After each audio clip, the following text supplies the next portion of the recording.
Stadium is a very unique mode in the sense that it doesn't really have a set in stone meta, and it's not because it's a new game mode, but because it instead heavily relies on build crafting rather than outplaying one another's abilities.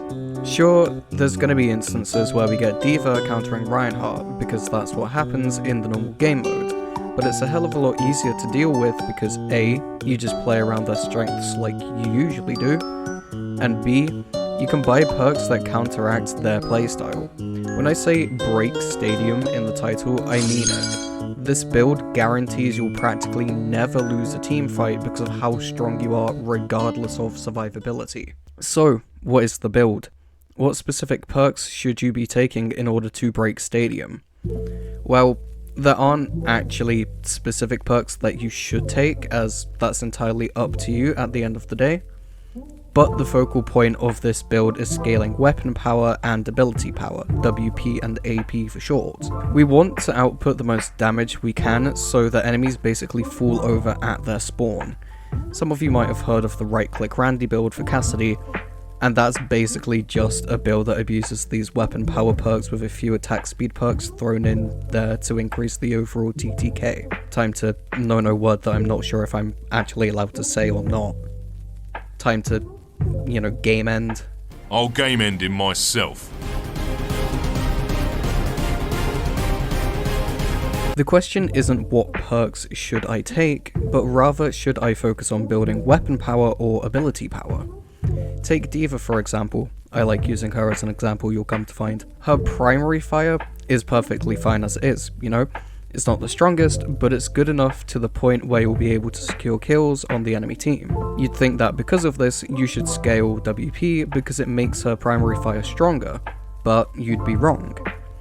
When it comes to getting the fastest TTK, I think we should really be building AP because it increases the damage on her missiles, which already do insane damage at base. Yes, they're on a cooldown, but with the amount of damage that you do with them, it doesn't really matter because you're practically guaranteed a kill on a squishier enemy like Moira or Cassidy. It's pretty obvious how you should build these heroes.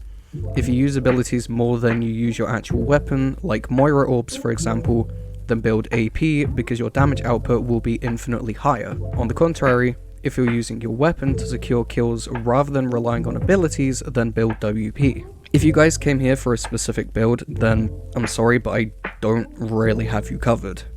Psych! Well, not psych, because I still don't really have you covered, but there's one perk that everyone seems to forget about, and that's Phantasmic Flux. For some reason, this is in the survival tab. I'm guessing it's because it grants both weapon and ability lifesteal, but it also grants 10% WP and AP, which is great because it means we don't have to waste an extra perk slot to get the same effect. Plus, we get the lifesteal as an added bonus. Additionally, when at max health, lifesteal grants 100 overhealth, so you get an added bit of survivability too. Obviously, this is beneficial to both WP and AP builds because it boosts both by 10%. So you should buy it regardless of what you're building because it will always be active. The best part of this perk is that it's relatively inexpensive, costing only 10k for what it offers. 10k is easy to earn, even if you're not particularly playing well, so you could hypothetically make yourself OP by around round 3. For example, going back to D.Va one last time, if you're absolutely destroying the enemy team so much that you manage to earn around 24k, you can boost your AP to an additional 50% by combining Champions Kit with Phantasmic Flux.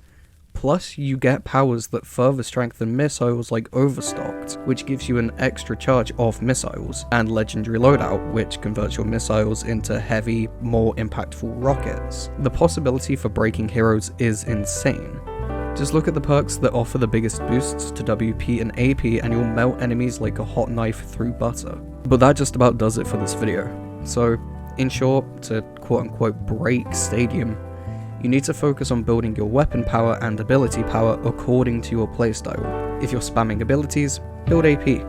If you're playing like a good old red-blooded gun-toting American and using your weapon more, build WP. It's as simple as that.